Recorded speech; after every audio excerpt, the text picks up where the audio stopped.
Hello everyone, welcome to Tathastu and a very welcome to our today's daily news and editorial analysis. In today's class, we are going to analyze two editorials. एक तो है quota is not enough. This is what we are going to cover, and the another one is with climate change tackling new disease scenarios. So these are the two articles, two editorials specifically. तो इनको जो है हम आज cover करेंगे.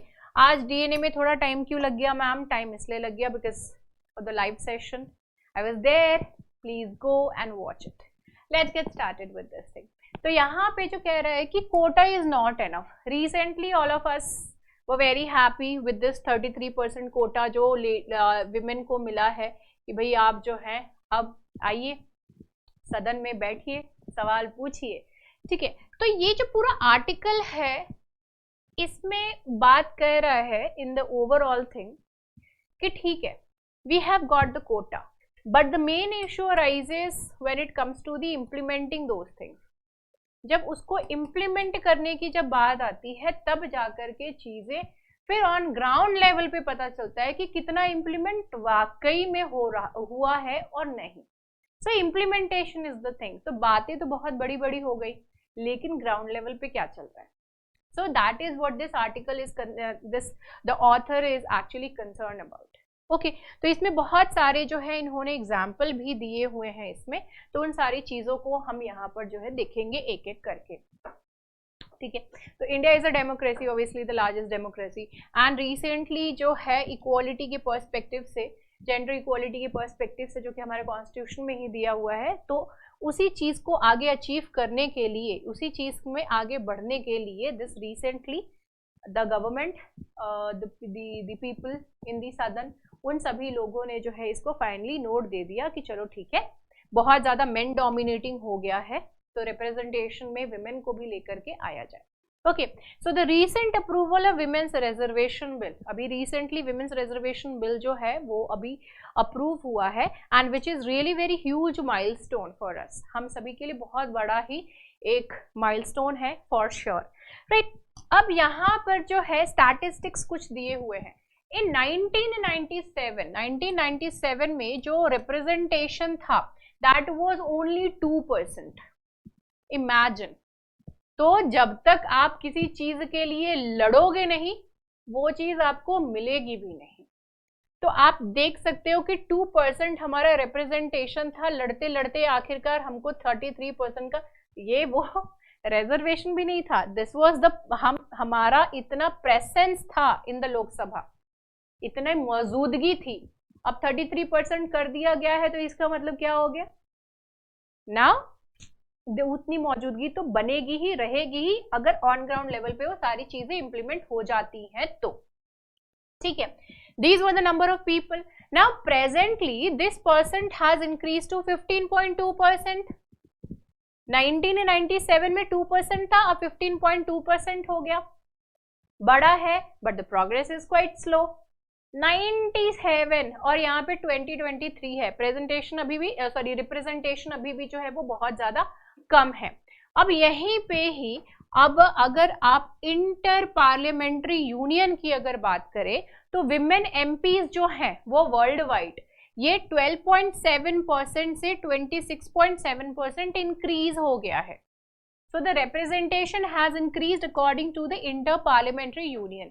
Whenever you are presenting any data, please do refer कि, please do mention कि कौन सा डेटा एक्चुअली. ठीक है, तो वो चीज जो है जरूरी होता है. आपने सिंपली लिख दिया 12.2% से जो है अब विमेन रिप्रेजेंटेशन 26.7% हो गई है. ओके, बट उस डेटा का सोर्स क्या है? so that source also needs to be mentioned in your answer. Okay, so that is important, and the same thing during this period only, same period में ही इतना representation increase कर गया है. so it means that India is very far behind actually, बहुत ज़्यादा पीछे है. India की जो रैंकिंग है वो काफ़ी ज़्यादा significantly it has gone down 190 from 94.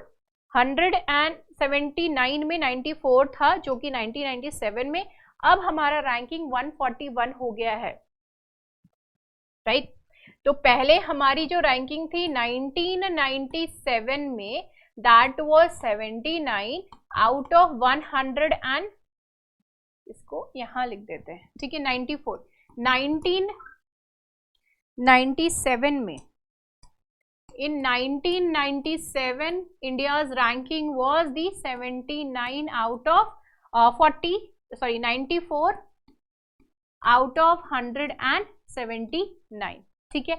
अभी प्रेजेंट में क्या हो गया है इसका सिचुएशन, नंबर ऑफ कंट्रीज जो है वो ऑब्वियस सी बात है यहाँ पर इंक्रीज कर गई है, so it is 185 now and ranking भी वैसा ही हो गया 141, ओके 141 हमारी जो है यहाँ पर रैंकिंग हो गई है। सो तो यहाँ पे भी ड्रॉप हो गया है, कोई खास सिग्निफिकेंट नंबर तो कंट्रीज में चेंज हुई नहीं है ना। If you want to become the leader south, global south का, पूरे वर्ल्ड का, then definitely we need to improve on this, we need to work on this. If the proposed bills recommendations were implemented immediately, अगर immediately ही implement अगर हो जाता है 33% वाला, तो इंडिया की रैंकिंग 54th हो जाएगी, अगर हम जो है इस चीज को इम्प्लीमेंट कर लेते हैं तो, ओके। अब यहाँ पे एक पॉइंट और कह रहा है कि yes all these things has been done, लेकिन इसकी इम्प्लीमेंटेशन को लेकर के अनसर्टेनिटी बनी हुई है, okay. So it is like कि भले ही इसको पास किया गया है, but it is being viewed कि जिस तरीके से हमारे इधर सारा कार्यभार होता है, तो it might take another decade, हो सकता है कि और भी लंबा टाइम पीरियड लगेगा to get it implemented, okay. अब यहाँ पे जो है दूसरे कंट्रीज को कंपेयर किया जा रहा है, where in the women's political representation has been improved, representation improve किया है, जैसे कि सिएरा लियोने जो कि वेस्टर्न अफ्रीकन कंट्री है, okay, west African, western side में, अफ्रीका के वेस्टर्न साइड की एक कंट्री है, and it actually helds its first elections after requiring the party to field at least 30% female candidates. India ने अभी टारगेट किया है, लेकिन इन्होंने वो काम किया है, 30% यहाँ पे फीमेल कैंडिडेट्स की बात कर रहे हैं। नेक्स्ट यहाँ पे आता है मंगोलिया। मंगोलिया में भी फीमेल कैंडिडेट का जो कोटा है, this has been increase from 20% to 30%, okay, 20% से 30% यहाँ पे मंगोलिया में। All these things you can mention in your answers, these are, women is one of the very favourite topic actually, okay. Next आता है globally 69 nations have legally mandated candidate level quotas for women in the lower house of parliament, जबकि 30 countries जो है उन्होंने reserve seats जो है वो actually reserve ही कर दी हैं फॉर दी विमेन, कि वहां पे विमेन के अलावा कोई भी जो है इलेक्शन नहीं लड़ सकता है। आइसलैंड की अगर हम बात करें तो 47.6%, तो इट इज नियरली अबाउट 50% जो रिप्रेजेंटेशन है फीमेल का पार्लियामेंट में, that's really very huge number, okay. Electoral quotas for the women, अब यहाँ पर बात आती है international institute for democracy and electoral assistance, the international institute for democracy and electoral assistance, इन्होंने ये चीज फाइंड किया कि जो इलेक्टोरल कोटाज होते हैं विमेन के लिए, that actually significantly impacts their representation in the elections also,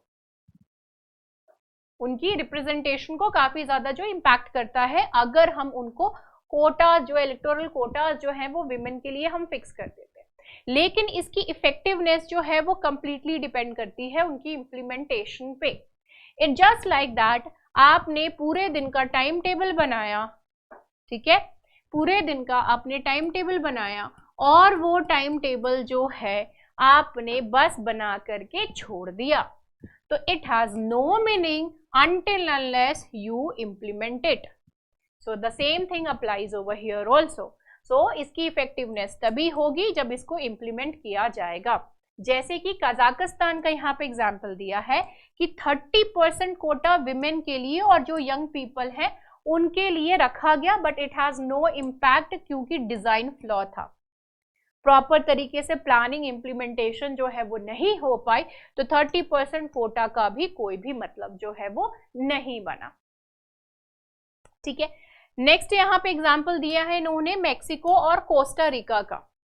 Mexico और कोस्टा रिका ने इन्होंने रेगुलेशंस को एडजस्ट किया to ensure parties do not field women in unwinnable races, मतलब कि उनको इस तरीके की सीट्स ना प्रोवाइड कर दें कि जहां पर वो जीत ही ना सके, ठीक है। Resulting in a balanced parliament in Mexico and 47.4% female law makers in the Costa Rica.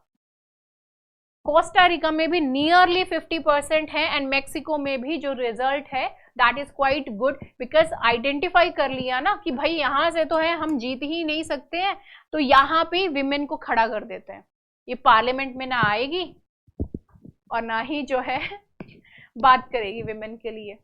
Okay, तो that shouldn't be done. So implementation is the main hero over here. India का क्या सिनारियो है? वी हैव अंडरस्टूड कि हाँ भाई quota है, why quota is important. Next हमने देखा कि वर्ल्ड में क्या चल रहा है, okay, that we have seen. अब आ जाते हैं हम इंडिया के ऊपर कि इंडिया में क्या सिनारियो चल रही है, ठीक है। इंडिया का जो इलेक्टोरल प्रोसेस है it is quite unique and quota system में become a ceiling rather than a floor, मतलब कि एकदम वो फिक्स कर देंगे कि इतना ही, ठीक है। सीलिंग मतलब छत है तो आप छत से ऊपर नहीं जा सकते हो, ये आपकी सीलिंग बना दी, आपकी सीलिंग बना दी, आप इससे ऊपर तो जा ही नहीं सकते, ठीक है।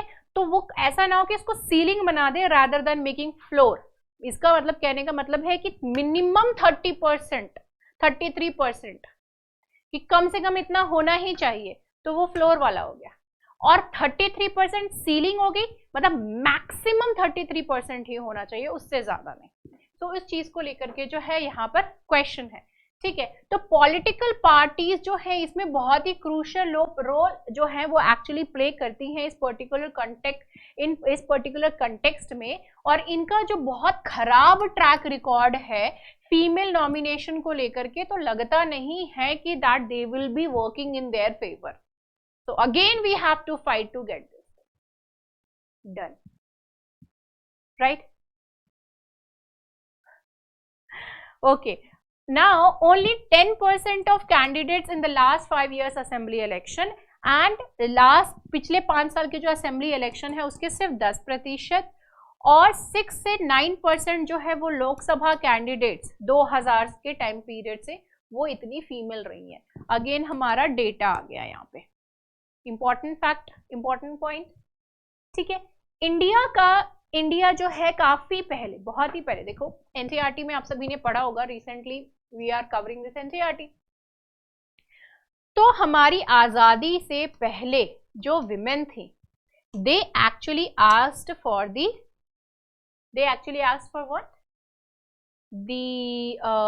This thing, voting rights, adult suffrage, right. Voting rights की जो है वो बात मांग रहे, बोल रहे थे कि भाई दे दो, ओके, वोटिंग राइट्स मांग रहे।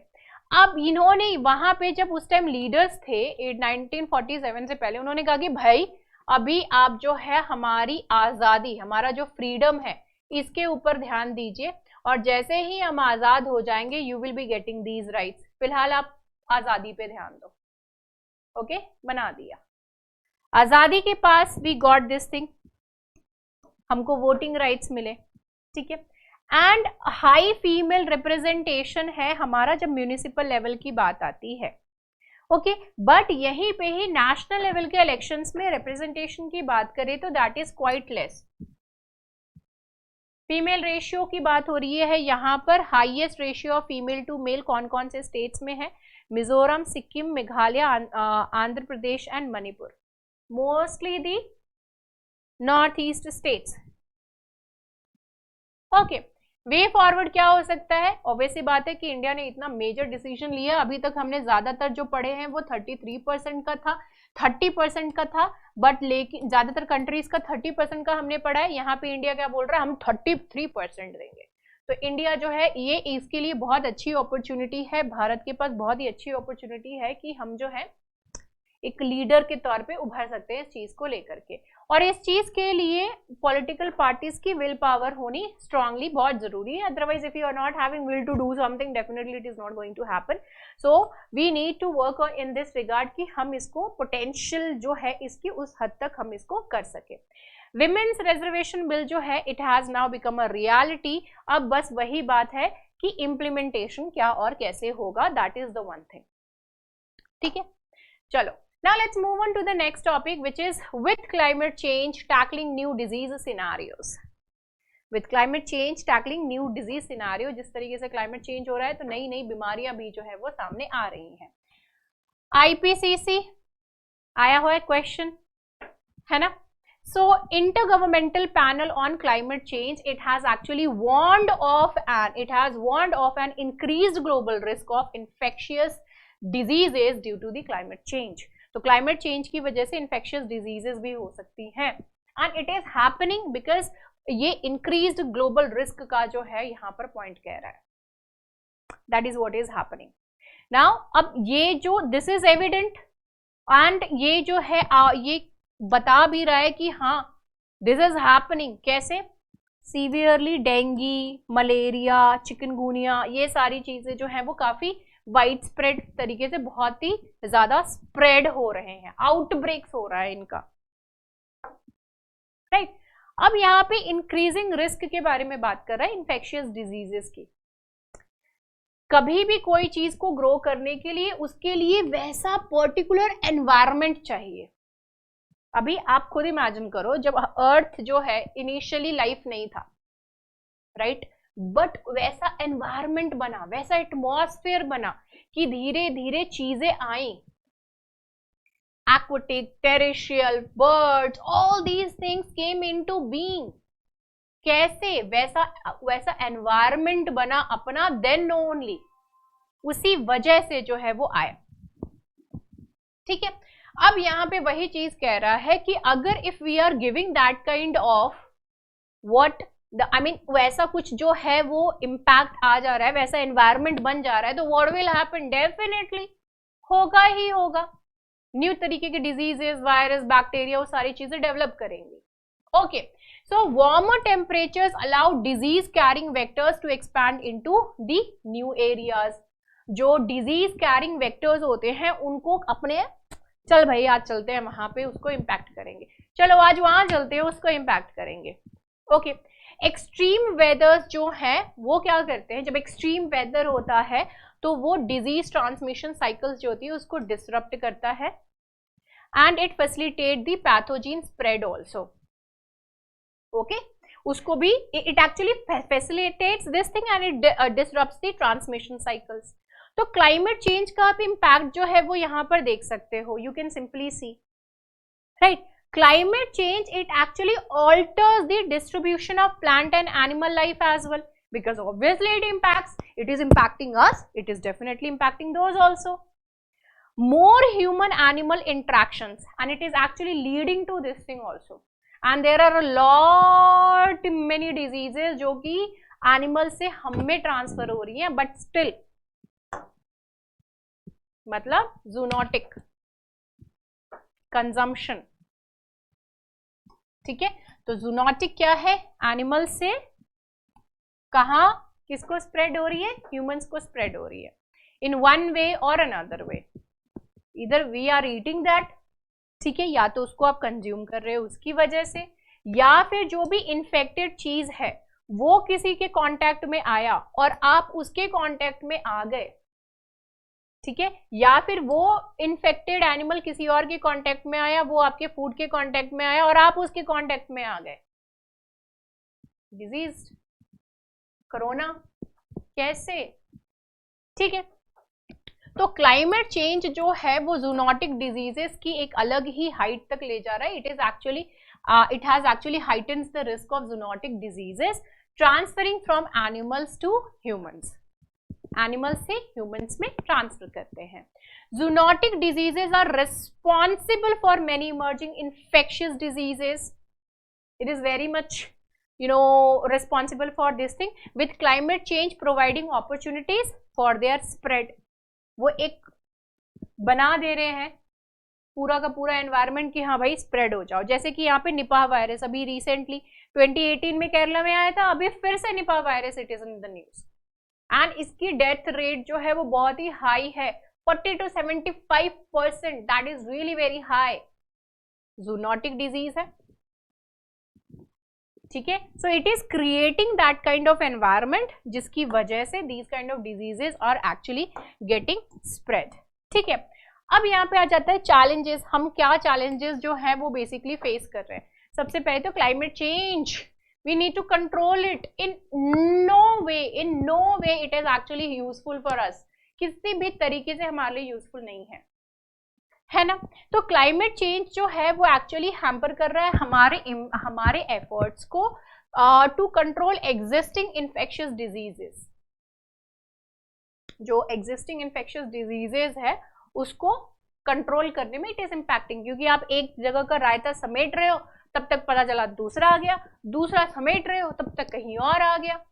तो climate change is doing this thing, right. Mosquitoes develop resistance to insecticides. अब ये जो मस्कीटोज हैं वो इंसेक्टिसाइड्स का रेजिस्टेंस डेवलप कर लिया। आप लोगों ने देखा ना, ऑल आउट लगाए रहते हैं और ऑल आउट के ऊपर मच्छर बैठी रहती है ना। तो उन्होंने वो चीज डेवलप कर लिया है अपने में ना। अब वहीं पे ही मलेरिया पैरासाइट्स की बात करें तो वो भी ड्रग रेजिस्टेंट हो गए हैं। तो इन सारी चीजों की वजह से what is happening, fatality rate जो है that has increased, death toll अब इंक्रीज हो रहा है because of all these kind of things. Now, strengthening public health systems and research investments are critical to addressing these kind of challenges. And every time these kind of diseases, ये जो भी चीजें spread कर रही हैं, जैसे कि अब यहीं पे ही अगर बात कर दे मस्कीटोज की, तो जब भी वो रेजिस्टेंट अपने आप को कर ले रही हैं तो we need to come up with another thing. हमको फिर जो है दूसरी चीज डेवलप करनी पड़ेगी, फिर उससे रेजिस्टेंट हो जाएंगे, फिर दूसरी चीज डेवलप करनी पड़ेगी। सो रिसर्च एंड डेवलपमेंट में ऑलरेडी उतना पैसा लग रहा है, क्लाइमेट के ऊपर ऑलरेडी उतना पैसा लग रहा है, लेकिन हम तो हैं धुआं, तो धुआं करेंगे ही एंड पोल्यूशन भी फैलाएंगे अच्छे से। Okay, so that is something which is happening all because of the climate change. One health approach, right, one health approach जो है it acknowledges the interconnectedness of the human, animal, plant and environmental health. क्योंकि अगर environment की health अच्छी रहेगी, plant की health अच्छी रहेगी, इन दोनों की हेल्थ अच्छी रहेगी तो एनिमल की हेल्थ अच्छी रहेगी, इन तीनों की हेल्थ अच्छी रहेगी तो ऑब्वियस सी बात है ह्यूमन की भी हेल्थ अच्छी रहेगी। So all of them are connected, सभी के सभी जो हैं वो कनेक्टेड हैं। And it emphasizes the holistic health and surveillance systems tracking diseases spread in humans and animals, and उसके बाद जो है it actually reports the outbreaks later on। फिर ये जूनोटिक चीजें फैल रही होती हैं, फिर आउटब्रेक हो जाता है, उसके बाद बहुत सारे लोग इम्पैक्ट हो जाते हैं because of few people, and वो सारी चीजें क्लाइमेट चेंज की वजह से हो रही हैं। Okay, now the specific examples इन्होंने बात किया है, यहाँ पे इन्होंने मेंशन किया है डेंगू को, मलेरिया को, चिकनगुनिया को, निपा वायरस को। I have already explained this in the previous one, you can cover the rest through the PDF। Okay, वो सारी चीजें मैंने कर दी। अब मिटिगेशन स्ट्रेटेजीज क्या हो सकती है, whenever you are pointing out the problems you are always suppose to write down the solution also. तो मिटिगेशन क्या है, ग्रीन हाउस, क्लाइमेट चेंज को कम करो, तो ग्रीन हाउस एमिशंस जो है, ग्रीन हाउस गैस एमिशंस उसको कम करिए, that can and if when these things go down definitely जो है क्लाइमेट चेंज के ऊपर इसका इम्पैक्ट पड़ेगा। Strengthening the public health systems, ठीक है, पब्लिक हेल्थ सिस्टम्स को स्ट्रेंथन करिए for the better disease outbreak detection and response. Okay, next आता है invest in research, climate change की रिसर्च को लेकर के, इन्फेक्शियस डिजीजेस को लेकर के, एंड जो इंटरलिंक्ड है इन सभी को लेकर के रिसर्च करना। R&D, just now I told you the same thing is over here. ठीक है, तो कंक्लूजन में वही चीज है कि हमको फोकस करना बहुत ज्यादा जरूरी है on the environment, on the this thing, the climate change को कंट्रोल कर लिए, अदरवाइज अभी धीरे धीरे बाकी चीजें गायब हो जा रही हैं। Over the period of time humans भी एक हिस्ट्री बन करके रह जाएंगे। ओके, चलो, so this is it related to today's DNA, and I hope that all of you enjoyed it. See you in the next session. See you in the next session. Bye bye. Take care and have a great time. Good night. See you. Jai Hind.